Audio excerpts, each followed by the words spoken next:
Assalamualaikum warahmatullahi wabarakatuh.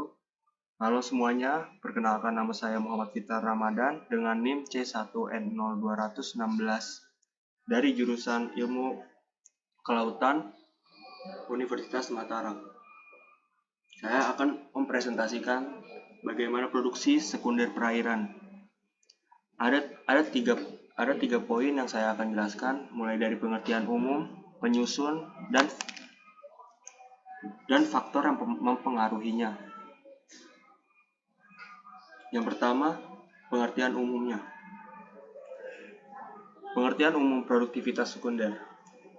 Produktivitas sekunder itu sendiri adalah ukuran gabungan dari kepadatan populasi hewan, biomasa, dan pertumbuhan dari waktu ke waktu. Dengan produksi sekunder mengkonversi kelimpahan hewan dan data biomasa menjadi ukuran fungsional aliran energi melalui ekosistem.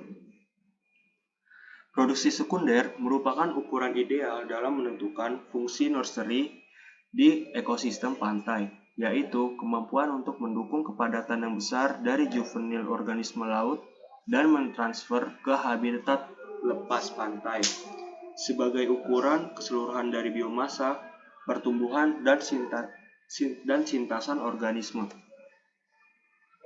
Nilai produktivitas sekunder dapat menunjukkan dinamika fungsi suatu ekosistem. Pengukuran produktivitas sekunder dapat menduga potensial kalori dari produsen sekunder atau konsumen tingkat 1 ke trophic level berikutnya atau ke rantai makanan dekomposer. Secara fungsional, produsen sekunder merupakan makanan trophic level yang lebih tinggi sebagai regenerator nutrien.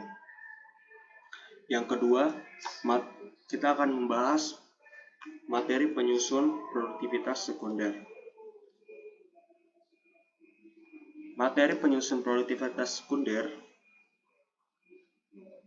terdiri dari zooplankton, ubur-ubur, larva, serta ikan. Zooplankton merupakan konsumen tingkat 1 yang mempunyai peran besar dalam menjembatani transfer energi dari produsen primer atau fitoplankton ke jasad hidup yang berada pada trophic level yang lebih tinggi atau golongan ikan dan udang. Fitoplankton dikatakan produsen primer karena kemampuannya yang dapat membuat makanannya sendiri, sedangkan zooplankton disebut produsen primer, produsen sekunder yang sangat penting dalam jaring-jaring makanan suatu perairan. Ada tiga golongan zooplankton yang berperan penting dalam produktivitas perairan. Yang pertama ada rotifera. Rotifera dicirikan oleh kehidupannya yang tidak mengenal stadia. Yang kedua ada jenis Cladocera. Cladocera dicirikan oleh adanya stadia. Begitu pula dengan Sopepoda yang juga dicirikan oleh adanya stadia. Berikut adalah contoh gambar contoh spesies dari rotifera, yaitu ada Brachynomus dan juga Keratella. Dari jenis Cladocera ada spesies Dapinia dan Pelia. Dari Sopepoda ada Calanoid dan Cyclopoid. Poin ketiga kita akan membahas faktor-faktor yang mempengaruhi produktivitas sekunder dalam perairan. Ada 4 faktor yang dapat mempengaruhi produktivitas sekunder dalam perairan. Yang pertama ada pengaruh karakter populasi, faktor lingkungan, predator dan kompetisi. Yang keempat, lake morphology, lateral zonation, dan allochthous input. Kita akan bahas yang pertama itu pengaruh karakter populasi. Ada beberapa material yang terdapat dalam karakter populasi. Yang pertama ada age, lifespan, dan volatilisme.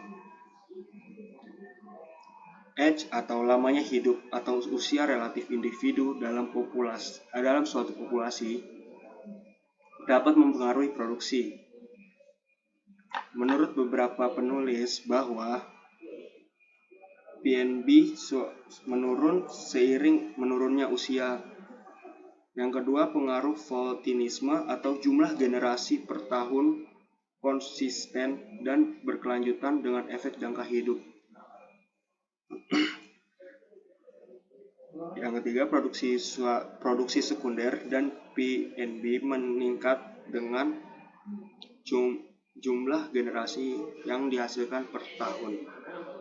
Yang kedua, material yang kedua adalah body size.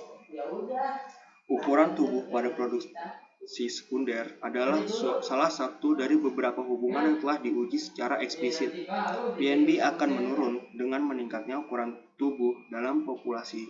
Namun, sejauh ini masih sulit untuk menginterpretasikan secara mekanis. Yang ketiga ada faktor taksonomi dan status trofik. Perbedaan fisiologis dan ekologi antara unit taksonomi menyebabkan perbedaan dalam produktivitas sekunder.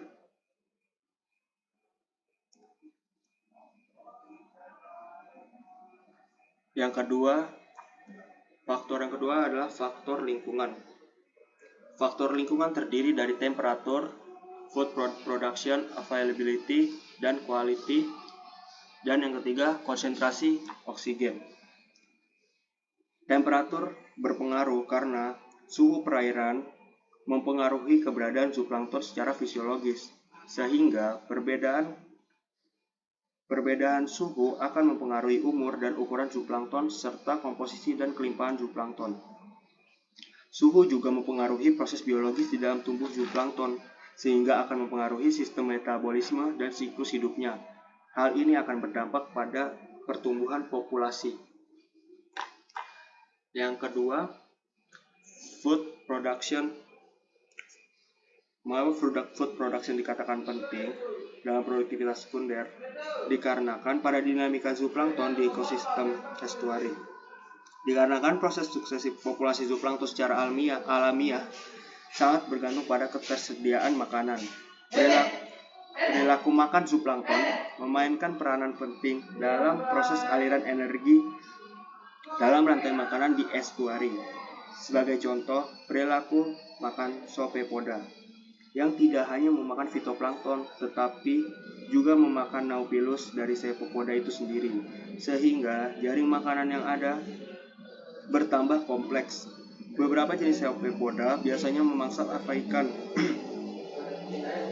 Proses saling makan-memakan ini menyebabkan rantai makanan yang ada di estuari menjadi kompleks. Yang ketiga adalah konsentrasi oksigen. Kandungan oksigen mempengaruhi produktivitas sekunder pada zooplankton. Kandungan oksigen yang meningkat diikuti peningkatnya jumlah dan kelimpahan zooplankton. Distribusi zooplankton yang dipengaruhi oleh ketersediaan oksigen memiliki hubungan dengan faktor lingkungan lain, yaitu temperatur, salinitas, dan arus. Apabila semakin tinggi temperatur, maka kandungan oksigen semakin menurun secara organik. Faktor yang ketiga ada predator dan kompetisi. Pemangsaan merupakan interaksi antara predator dengan mangsanya melalui proses pemangsaan untuk kelangsungan hidup suatu organisme predator, dan hubungan antara predator dan mangsanya sangat erat. Hal tersebut dapat mempengaruhi produktivitas sekunder dalam suatu perairan. Apabila tingginya predator pada suatu perairan dapat mengakibatkan membentuknya komunitas atau populasi baru yang menguasai suatu perairan dan mengakibatkan putusnya rantai makanan.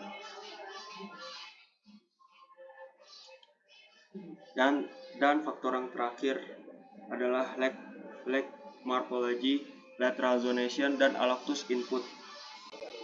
Karakteristik morfologi dari ekosistem atau mempengaruhi produktivitas sekunder.